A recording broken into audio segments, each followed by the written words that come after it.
Hello बच्चों, नमस्कार। स्वागत है आपका अपने परिवार अंकित एजुकेशन अड्डा में। आज हम बात करने वाले हैं RRB NTPC, RRB group D और आरपीएफ के प्रीवियस ईयर एग्जाम के क्वेश्चन के बारे में। आज हमारा 97वां सेट है। इसमें बहुत ही महत्वपूर्ण क्वेश्चन करने वाले हैं, एग्जाम में ये पूछे गए हैं। जैसे यहाँ आरआरबी ग्रुप डी में पूछा गया है वर्गमूल से रिलेटेड क्वेश्चन, अंडर रूट 0.5 का मान का पता लगाएं।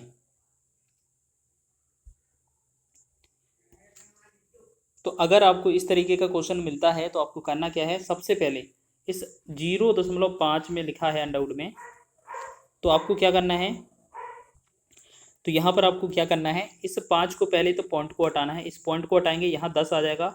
लेकिन आपको हमेशा याद रखना है नीचे जो है वो 10 को एक जोड़ा के रूप में लेना है, या तो 2 बार या 4 बार या 6 बार, इस तरीके से। तो हम क्या करेंगे, एक जीरो ऊपर बढ़ा लेंगे, एक जीरो नीचे बढ़ा लेंगे। ठीक है, तो हम क्या कह सकते हैं कि ऊपर जो आएगा वो अंडर रूट 50 आ जाएगा, और नीचे जो आएगा वो 100। ये यहाँ पूरा टोटल वर्गमूल रहेगा। ठीक है, और ये 100 का वर्गमूल 10 आ जाएगा। यानी कि हम पहले क्या कर सकते हैं कि आप 50 का अंडर रूट का वर्गमूल निकालेंगे और फिर 10 से भाग कर देंगे, हमारा आंसर हो जाएगा। तो अब क्या करना है, इस पहले 50 अंडर रूट यहाँ लिखा है अंडर रूट 50, इसका वर्गमूल निकालने के लिए आपको ऐसा चीज़ समझना है कि 50 के पास, यानी कि 50 से थोड़ा थोड़ा कम भी हो सकता है और ज़्यादा भी चल सकता है, दोनों चीज़ें चल सकती हैं। यानी कि 50 के एवरेज या अप्रोक्स लगभग लगभग 50 के करीब कौन सा वर्ग आता है। तो आपको पता है 50 के करीब कौन सा आता है, आपको पता है यहाँ पर 49 आता है। ठीक है, 49 आता है, तो इसका तो कर देना वर्गमूल प्लस। ठीक है, इसका याद रखना है 49 वर्गमूल प्लस एक लिखना है, एक लिख देंगे। ठीक है, आपको एक लिखना है, एक लिखेंगे। बटा में क्या लिखेंगे, इसमें आपको क्या लिखना है, 49 जो अंडर रूट है इसका मान यहाँ पर भी लिख लेना है, 49 का अंडर रूट, और गुणा में इसमें 2 लगा देना है, और इसको सॉल्व करेंगे, आंसर हो जाएगा। तो आपको क्या करना है, पहले तो 50 को चेंज करेंगे।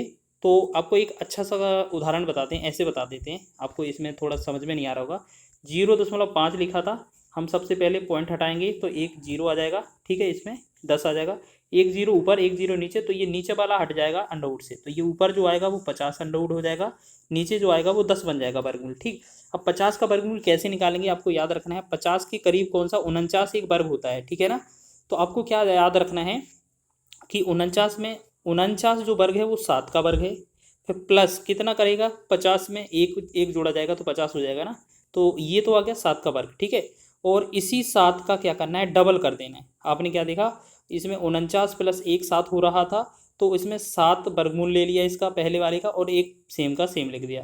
फिर आपको क्या करना है, 7 का डबल कर देना, 7 दूना 14, 14 से भाग कर देना है इस एक में, तो 7 प्लस में 14 में भाग करेंगे, जीरो हो जाएगा। फिर यहाँ एक जीरो बढ़ जाएगा, यहाँ दशमलव हो जाएगा। ठीक है, दशमलव, फिर भाग नहीं जाएगा, फिर जीरो आएगा। ठीक है, तो यहाँ पर 14, फिर एक जीरो लगा देंगे, 14 सते 98। ठीक, तो ये लगभग इतना आ जाएगा। अगर इन दोनों को जोड़ेंगे तो ये 7.07 इसे बनेगा। और आपको पता है कि नीचे 10 पहले से ही दिया था, तो इसका आंसर जो करेंगे वो 7.07 बटा में 10 करेंगे, तो इसमें एक 0 पॉइंट बढ़ जाएगा, 0.707। तो अप्रोक्स कौन सा आपका ऑप्शन नंबर ए इसका राइट हो जाएगा। ठीक है, आपको थोड़ा बहुत समझ में आया होगा। इसके साथ साथ कुछ और क्वेश्चन लगाते हैं जिससे आपको पूरा क्लियर हो जाए। आपको क्या करना है, नेक्स्ट लिखना है। नेक्स्ट क्वेश्चन क्या है आपका, अंडर रूट 6। तो अंडर रूट में इसमें क्या लिखा था, अंडर रूट लिखा था ना, तो इसमें क्या करेंगे, 0.6 लिखा है, इसमें पॉइंट हटाएंगे 10 आ जाएगा, एक जीरो ऊपर और एक जीरो नीचे। ठीक है, तो ये आपको क्या करना है, ऊपर का जो वैल्यू है वो अंडर रूट 60 बन जाएगा, नीचे जो 100 लिखा है उसका वर्गमूल 10 बन जाएगा। तो अब क्या करना है, आपको 60 का वर्गमूल निकालना है अंडर रूट का।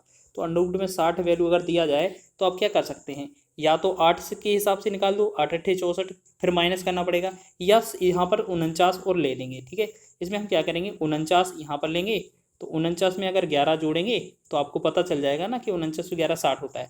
तो 49 का वर्गमूल कर देना है, आपको याद रखना है। तो यहाँ पर लिखेंगे 7, प्लस में ये 11 तो 11 ही रहेगा, इस 7 का हमें डबल कर देना, 7 का डबल 14 हो जाएगा, इसमें भाग करेंगे। ठीक है, तो यहाँ 7 का 7 ही रहेगा।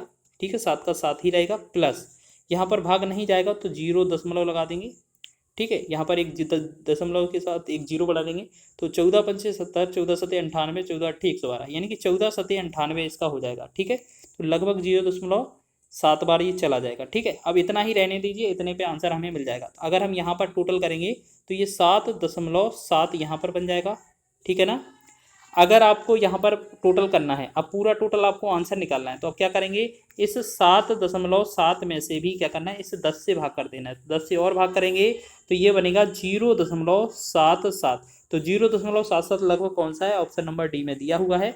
तो ये इस क्वेश्चन का राइट आंसर हो जाएगा। चलिए देखेंगे अगला प्रश्न क्या है। लिखा है अंडर रूट में 0.8 का मान क्या होगा। अभी आपको बताया है, तो सबसे पहले क्या करेंगे, 0.8 लिखा है, इसे हम क्या करेंगे, इस एक पॉइंट को हटाएंगे, अगर इस पॉइंट को, तो ये 10 लिखेंगे, एक 0 ऊपर बढ़ाएंगे तो एक नीचे लिखेंगे। अब ऊपर वाला ये 80 अंडर रूट में ही हो जाएगा, और नीचे वाला 100 का 10 लिखेंगे। ठीक है, अब अंडर रूट 80 को निकालना है, तो कैसे निकालेंगे, अंडर रूट 80, तो ये 9 में 81 होगा, यानी कि अगर इसमें से हम 81 में से अगर एक कम कर देते तो हमारा आंसर आ जाता 80। तो अब इसमें क्या करना है, इस 81 का वर्गमूल 9 लिख लेना है। अब देखो इसमें घटाने पर आ रहा है ना, घटाने पर आ रहा है तो घटाने का चिन्ह आएगा। ठीक है, इसमें माइनस लिखेंगे, और यहाँ पर एक था तो एक लिखेंगे, बटा में यहाँ पर 9 लिखा था, 9 का डबल कितना, 18, 18 से भाग करेंगे, और यहाँ पर 9 माइनस 9, 18 से भाग करेंगे 0 तो यहाँ पर दशमलव लगा के 0 बढ़ाएंगे तब भी नहीं जाएगा भाग, 0। ठीक है, 0.0, फिर एक 0 और बढ़ जाएगा। ठीक है, तो 18 पंचे 90, तो ये 5 आ जाएगा। अगर इसे ऐड घटाएंगे अगर इसमें से, तो ये हमारा कितना, 10 में से ये 5 बचेगा। घटाना है, देखो घटाकर यहाँ पर आसान भाषा में बता देते हैं, यहाँ पर 9.00 लिख लेंगे, फिर यहाँ 0.05 लिख लेंगे, यहाँ घटाएंगे, 10 में से 5 गया 5, 10 में से 1 चला जाएगा 9, फिर 10 में से 1 8, यानी कि ये बचा 8.95। क्या बचा, 8.95। ठीक है, लेकिन अभी आपका ये आंसर नहीं है, यहाँ पर 10 का भाग और करना है जिससे हमारा आंसर होगा। तो 8.95 में अगर आप 10 का भाग करेंगे तो कितना आएगा, 0.895। तो अप्रोक्स में लगभग ये कौन सा दिख रहा है हमें, ऑप्शन 8 9 8 9 8 9, ऑप्शन नंबर सी में ही दिख रहा है लगभग। तो ऑप्शन नंबर सी इसका सही हो जाएगा। चलिए आगे देखेंगे, एक प्रश्न और रह जाता है इसका। चलिए, ये क्वेश्चन बहुत ही खतरनाक है, बहुत ही कम बच्चे इसको कर पाएंगे। निम्न में कौन सा व्यंजक है, जो व्यंजक लिखा है 3 की घाते 34 प्लस 3 की घाते 35 का वर्गमूल निरूपित करेगा। यानी कि 3 की घात में क्या है, 34 है, यहाँ पर 34 है, प्लस में 3 की घात में क्या है, 35 है, और आपका ये वर्गमूल निकालना है तो वर्गमूल लगा देंगे। अब हमें क्या करना है, इन दोनों में 3 की घाते 34 है वो कॉमन आ जाएगा, यहाँ फिर यहाँ पर 1 बचेगा, प्लस में यहाँ 3 की घात 1 मतलब 3 बचेगा। ठीक है, अब हम इसे क्या लिखेंगे, तो यहाँ पर ये 3 की घात में 34 ही होगा, घात में 3 की घात 34, गुणे में 3 और 1 4 हो जाएगा, अंडर रूट में लिखेंगे। अब इस देखो 4 को हम क्या लिख सकते हैं, 2 गुणे में 2 लिख सकते हैं। ठीक है, और इस 3 की घाते 34 को हम क्या लिख सकते हैं, 3 की घाते 17 गुणे में 3 की घाते 17 लिख देंगे, तो कोई दिक्कत नहीं है ना, क्योंकि आपको पता है गुणे में घाते जुड़ जाती हैं। अब यहाँ से क्या है, 1 2 बाहर निकल आएगा, बिल्कुल निकल आएगा, गुणा इस 3 की घाते 17 17 में से एक 3 की घाते 17 भी निकल आएगा। तो इस प्रकार ये आपका आंसर बन जाएगा। तो आपको इस तरह का विकल्प दिख रहा है ना, ऑप्शन सी में इसमें दिया हुआ है। ठीक है, ये आरआरबी ग्रुप डी में पूछा गया था। तो इस तरीके के क्वेश्चन बहुत पूछे जाते हैं एग्जामों में, आपको इन सभी क्वेश्चनों को कवर कर लेना है। ठीक है, वीडियो अच्छा लगा है तो वीडियो को लाइक कर देना, चैनल पर नए हैं तो चैनल को सब्सक्राइब भी कर लेना।